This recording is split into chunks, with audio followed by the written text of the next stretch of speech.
want to thank Senator Reverend Raphael Warnock of Georgia, who will join us in just a bit to talk about the looming healthcare crisis in this nation. As you just heard, we're hosting this call because Donald Trump and the Republicans have unleashed the biggest increases to healthcare premiums in the history of this nation, and time is now running out. At midnight tomorrow, open enrollment starts. That's the moment for families, farmers, and small businesses around the country to shop for health insurance plans made accessible by the Affordable Care Act. But because of Trump's inaction, millions of Americans are going to face the sticker shock of healthcare costs that on average will double next year. The numbers are staggering. In New Jersey, for example, a typical family of four will go from paying $8,600 to more than $18,000. A 60-year-old couple who should be looking forward to their golden years in retirement will go from paying $6,000 to $26,000. Now, remember when the president said he'd bring down prices on day one? Well, it's been 9 months. We're waiting. And now he's doubling our healthcare costs. This is a complete and utter failure to lead on one of the biggest concerns facing Americans, which is affordability. Democrats are standing up and saying no. Trump has caused this cost of living red alert, and we are fighting back. Democrats want more Americans to get better care at a lower cost. Now, look, we fought Big Pharma and won, making sure that insulin is capped at just $35 a month for seniors. Thanks to Democrats, Medicare is negotiating prices on the most expensive drugs. And we're going to keep going. No matter how many times Donald Trump and Speaker Mike Johnson say they have concepts of a plan, we know that it's pure baloney. It's BS. Democrats are the party of healthcare. We are the party of making sure you and your loved ones can afford to go to the doctor. And we're here today with a very simple message. We want to reverse the cuts, lower costs, and save healthcare in this country. And I am thrilled to be joined by experts who know how high the stakes are. And with that, let me turn it over to one of my heroes, the great Speaker Emerita, Nancy Pelosi. Thank you very much, Mr. Chairman. Thank you for hosting this occasion where we can speak truth to the American people through the press.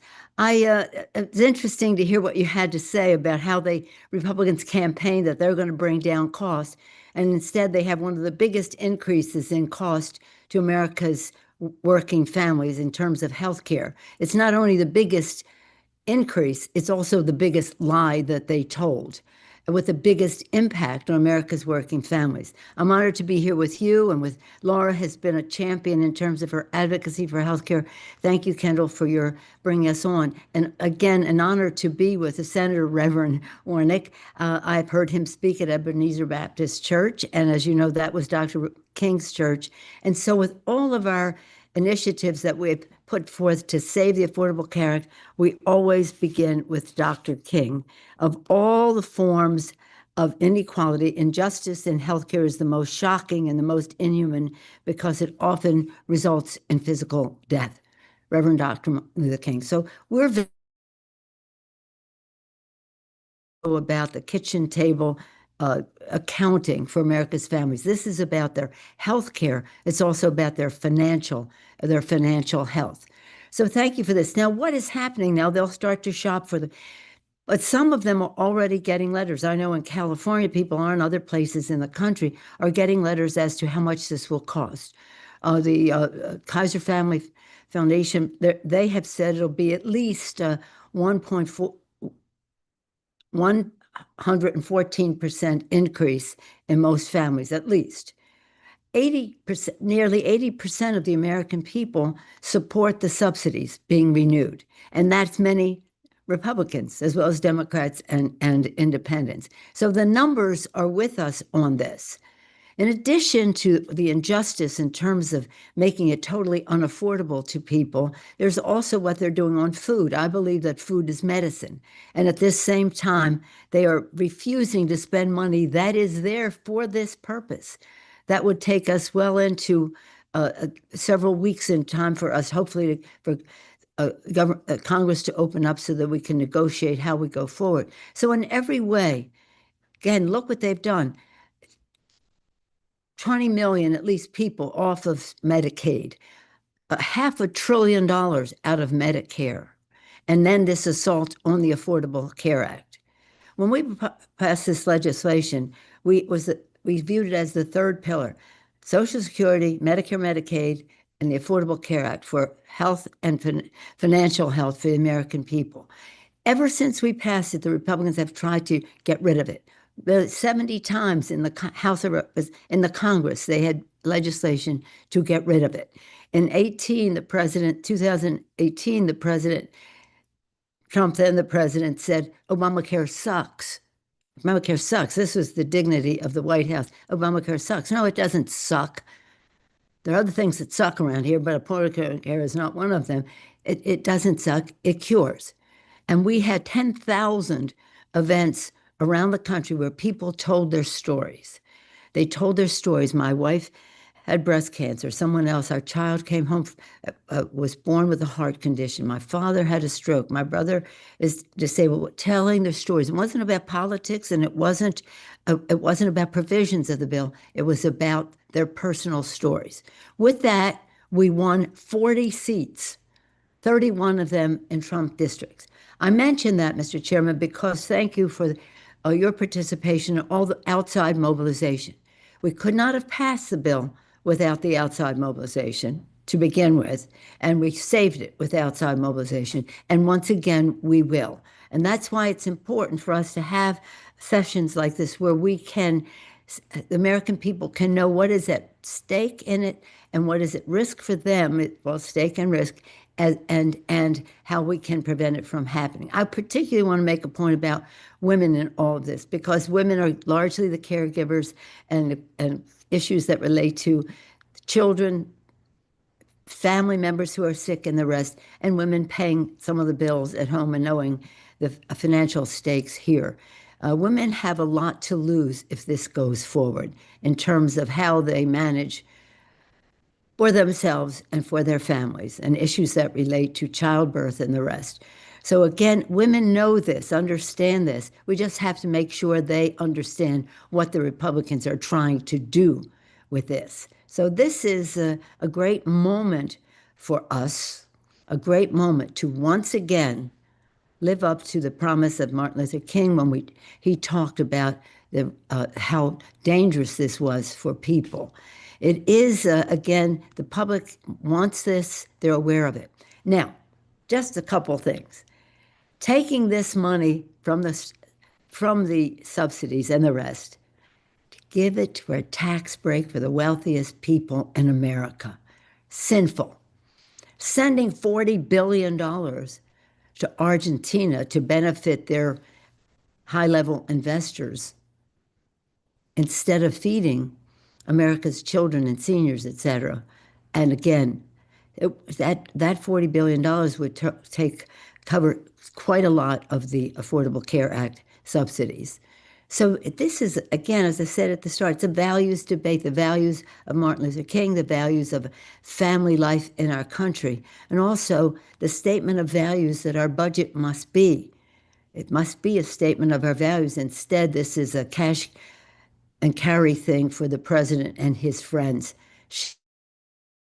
Forward to hearing from Laura, who has again been just a champion with the most eloquence. Nothing is more persuasive, Laura, than you're telling your story. And as I said, these tens of thousands of people who told their stories around the country. Outside mobilization makes all the difference in how we succeed in this values debate. I'm pleased to yield to you, Laura. Laura Packard, thank you. Thank you so much, Speaker Emerita. It is my pleasure to be here. My name is Laura Packard, and the Affordable Care Act saved my life. I am also the founder of Voices of Healthcare Action and serve as Executive Director of Healthcare Voter. 8 years ago, I was diagnosed with cancer, and my treatment included 6 months of chemotherapy and a month of radiation, and that was not cheap. And while I was going through this, I also had to fight to keep my insurance, because the day after my first chemotherapy appointment, Republicans in Congress voted to repeal the Affordable Care Act, which was keeping me alive. And so fast forward 8 years later, I'm one of 22 million Americans who rely on the Affordable Care Act to get healthcare coverage. And again, Republicans are attacking our healthcare with no plan to replace it. Open enrollment starts this weekend, and I'm going to be one of the people that's going to go register for my health insurance for next year. And I already received a notice that my insurance rate is going up about $100 every month. So I'm going to pay over $1,000 thanks to Trump and Republican sabotage of the Affordable Care Act. And many people are not going to be able to afford this sabotage. I will find a way. I have to, because as a cancer survivor, I can't go without health insurance. But too many Americans, millions of Americans, are going to be facing 20%, 50%, 100% increases. They won't be able to afford it. They will drop health insurance. Millions of Americans will be uninsured. This will have ripple effects across our entire healthcare system as more hospitals close, more medical employers lose their jobs, and then the existing hospitals will get overcrowded as people use them since the closest hospital has closed, and all the additional suffering of millions of people going without health insurance, which again, we're all going to pay for in higher premiums to cover the uncompensated care that people will still get, because whether you have insurance or not, life happens. People get sick. There are car accidents. People have strokes, heart attacks, cancer diagnoses. Whether or not you have insurance does not affect whether or not you need health care, because eventually everybody needs health care. Republicans are still refusing to negotiate with Democrats who are fighting to extend the enhanced Affordable Care Act tax credits to protect healthcare and lower costs. So now is the time to act. I mean, the time to act was months ago, but now is really the time to act, because open enrollment starts this weekend. People have already received notices. And when they go to their state website or healthcare.gov this weekend and get sticker shock, even if Congress acts, people may give up on the idea of having health insurance next year and not go back and not try. So I know better than most that the consequences of this are life and death. Yeah, so that's right. I'm not on video. Yes. And now I'm turning back to Chair Martin, because I think we have another special guest. Well, thank you so much. And we're going to bring Senator Warnock on in just a moment. I do want to remind folks that it didn't have to be this way. For months, Democrats have been sounding the alarm and showing up to work, by the way, showing up to work to extend these ACA premium tax credits that keep health insurance costs in check. During that same time, Republicans have refused to do their jobs. They're lazy, they're inept, they are singularly focused on keeping a failed lame duck president happy while he demolishes the White House to build a ballroom. Guess what? Americans don't want a ballroom. They want affordable health care. And on top of this, the only Republican accomplishment this year was a budget that destroys nursing homes, raises energy prices, and takes food away from starving families. In less than a year, they have dismantled America's safety net just to shovel permanent tax breaks, as you heard Speaker Pelosi say, into the pockets of billionaires. Americans don't want the CEOs of Fortune 500 companies to get another windfall. They want to be able to put food on the table and keep a roof over their heads. Now think about this. Because my father-in-law will have to wait even longer for an ambulance and drive further and further away to get health care, all while the richest Americans can fully deduct the cost of their private jets on their taxes. In what world does any of this make sense? Now, to help us answer that question, I'm happy to introduce my friend from the great state of Georgia, Senator Reverend Raphael Warnock. Take it away, Senator. Thank you very much, Ken. It's great to be here with you. And Laura, thank you so very much for sharing your story. It's wonderful to be here with Speaker Emerita Pelosi. Folks, we are in a fight for health care. And Dr. Martin Luther King Jr., who pastored the church that I'm still privileged to serve, said that of all the injustices, inequality in healthcare is the most shocking and the most inhumane. And so that's why we're standing up for the 15 million Americans who've already lost their health insurance because of the cuts to Medicaid. And we're standing up for the 22 million Americans who right now are going to healthcare.gov and they're discovering that their healthcare premiums have doubled, have tripled, have quadrupled. In other words, they cannot afford healthcare. Healthcare was expensive enough, but now I'm speaking to folks who are putting off their retirement. They're literally closing down their businesses. They're foregoing healthcare altogether because they cannot afford healthcare. And so let me be really clear. I don't like government shutdowns, but this is where we are. This is a Republican government shutdown. They have the White House, they have the House, they have the Senate. They can open up government anytime they want. But this is a choice that they have made. And let me tell you another choice that they've made, an awful, and I believe immoral choice. SNAP recipients are not a part of this. They have been dragged into this. There is literally no reason at all why SNAP recipients cannot receive their benefits.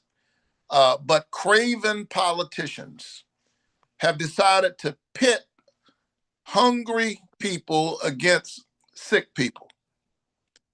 And somewhere I read in the scripture that God's my work. The master said, I was hungry and you fed me. I was sick and you visited me. And somebody asked, Lord, when were you hungry? How could you have been hungry? Lord, when were you sick? He said, inasmuch as you've done it to the least of these, you've done it also unto me. The president has the authority. USDA has the authority. The speaker knows this. They have everything they need to ensure that EBT cards are reloaded this weekend and over the next couple of days. This is a choice. So whatever people think about the shutdown, I think there's something deeply immoral about using hungry children as pawns in a political game. And so I'm going to stand up. I'm proud of those who are on this call. I'm proud of the people in Georgia who saved America.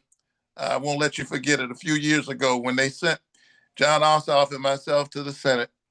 But it's going to take all of us in this moral moment, and we cannot give in to those who are trying to weaponize despair. And that's why I'm going to continue to fight to fund healthcare and to reopen the government and to remind Donald Trump, who is literally putting a wrecking ball to the White House and a wrecking ball to our economy, that this is not his house, it's the people's house, and this is not his country. The power belongs to the people. So thank you for standing up, and I'm deeply honored to be with you in this fight. Thank you so much, Senator, for those powerful remarks, and thank you so much to our speakers. We're going to open it up for a brief Q&A. We only have a little bit of time left, but we'll try and get to as many questions as possible. As a reminder, if you have a question, please drop it into the Q&A feature at the bottom of your screen. And so with that, we'll start with Kevin from News Nation.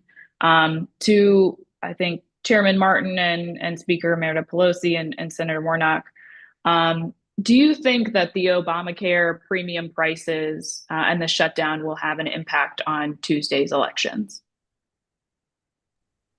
Should I go? Should I go first since we have California? Yes, I do indeed, because in fact, that is the Affordable Care Act is one of the things that is at stake in this election. The Republicans know that they were on a losing side of things. That's why they asked Texas to give them more seats for the House of Representatives. Because in terms of this issue, the healthcare issue, the cost of healthcare, they're losing this fight. In our campaigning, we have talked about healthcare being on the ballot with this, and I expect a big victory, not just a victory, a big victory on Tuesday, because people understand how this affects them. You know, there's so much at stake with this redistricting and all the rest, about our Constitution, about the rule of law, about free and fair elections, the independence of the judiciary, all those things. But I say we save democracy at the kitchen table.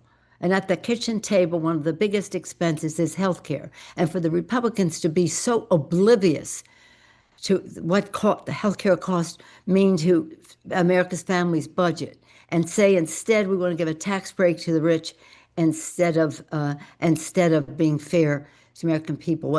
Again, these subsidies are very, very important. They make the difference in people having access to health care, which, by the way, has so many other benefits that go with it.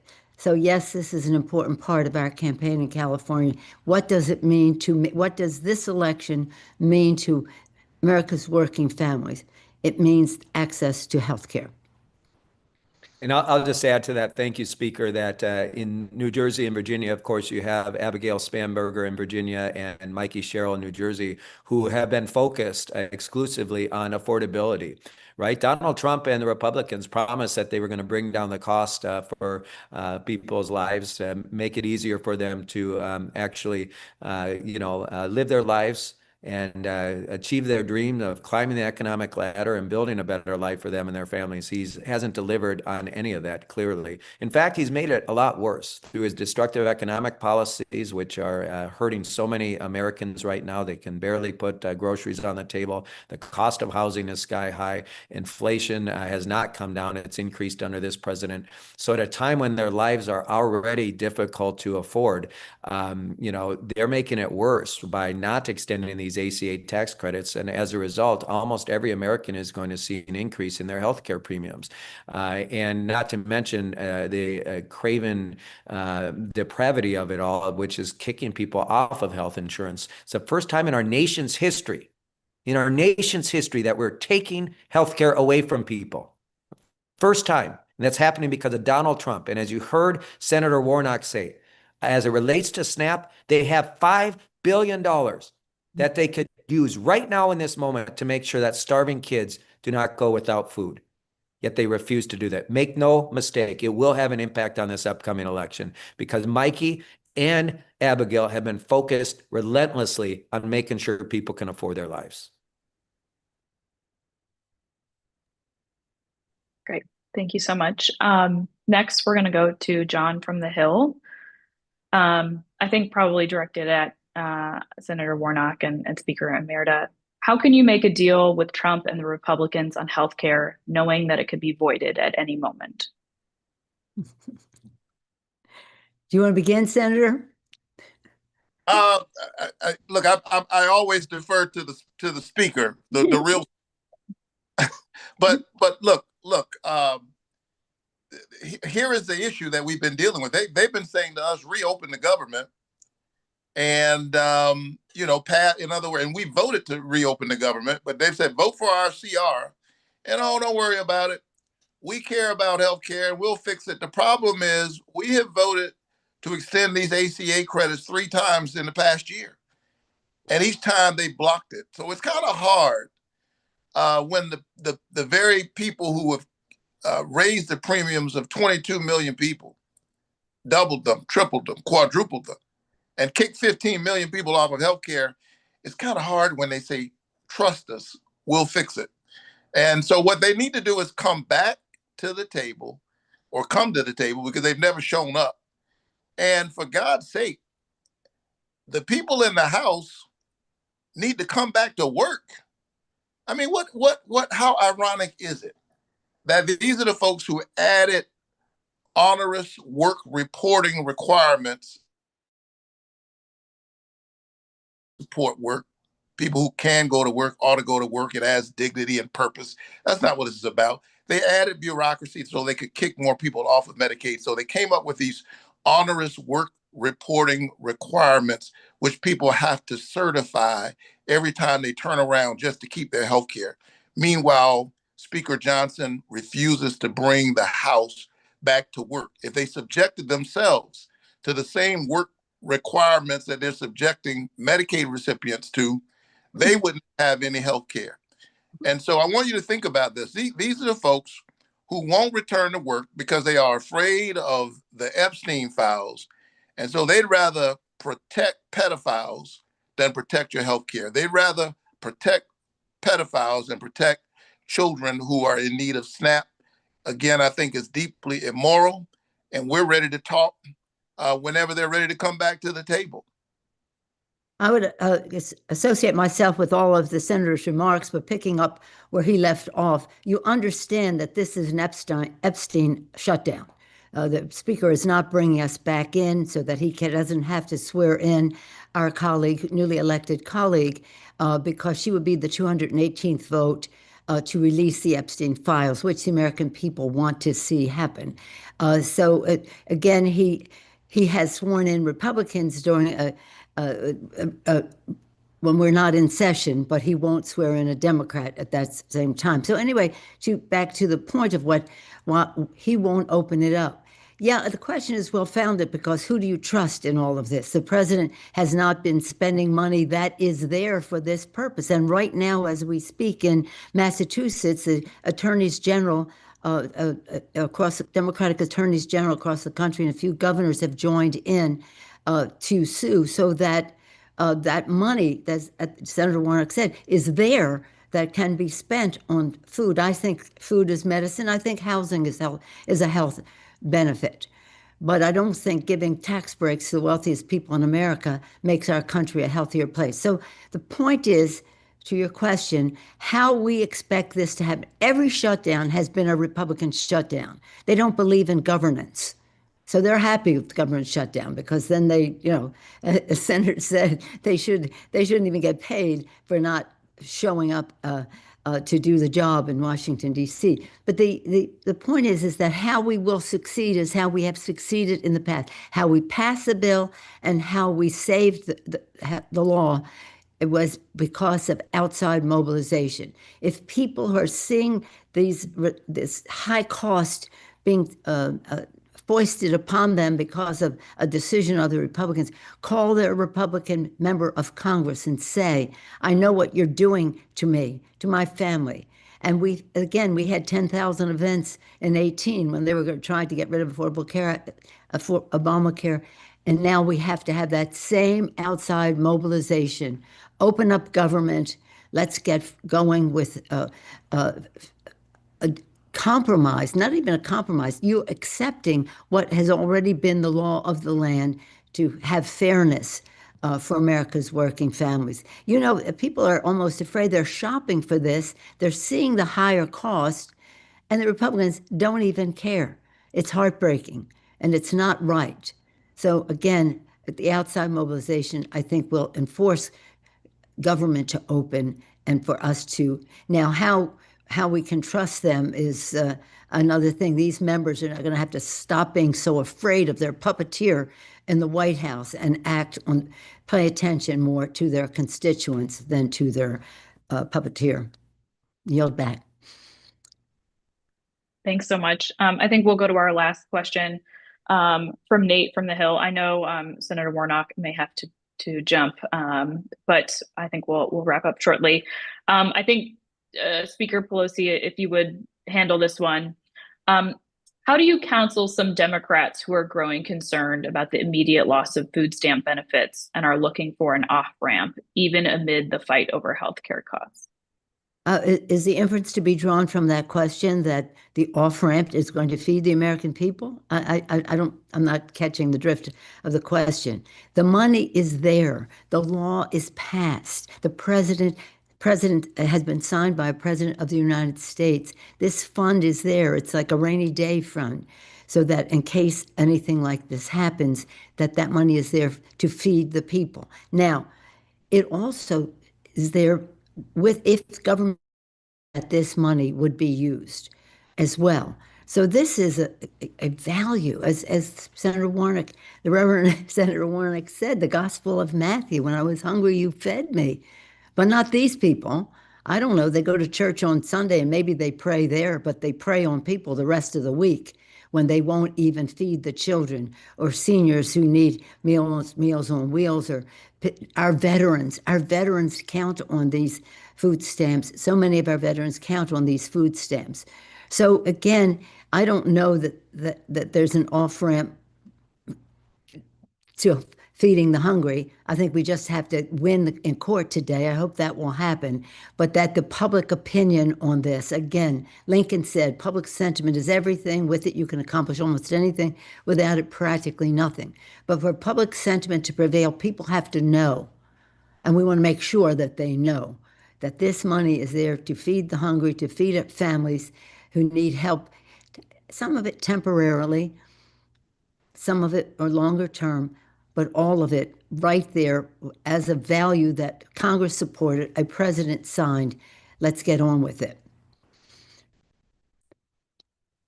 Thanks so much. Chair Martin, I just wanted to give you a chance to weigh in if you wanted to. No, look, the Democrats in the House and the Senate are unified to make sure that starving people in this country get the assistance that they need from this government, and that people in this country can afford health care in this country. At the end of the day, as I mentioned, it's really critical to note that we have made so much progress in health care access in this country, and we have a long ways to go. But there's one administration, Donald Trump and the Republicans, who have decided to give their rich billionaire friends even more money, that it's going to be on the backs of some of the hardest working people in America. And some of the people who are going to be hurt the most are people, seniors, the disabled, children, folks who are going to have to go without health care, find a new nursing home. People are going to be kicked off of their health insurance and their food benefits, all to give the richest people in our communities even more. It's shameful, it's immoral, and it's wrong. And the Democrats are unified, and we're going to fight back every step of the way. So thank you for joining us today. Thank you, Mr. Chairman, for bringing us together. Thank you. Thank you, Thanks Speaker. so much. That's all the time for questions we have. If you have any outstanding questions, please reach out to dncpress@dnc.org. Thanks again, and hope you all have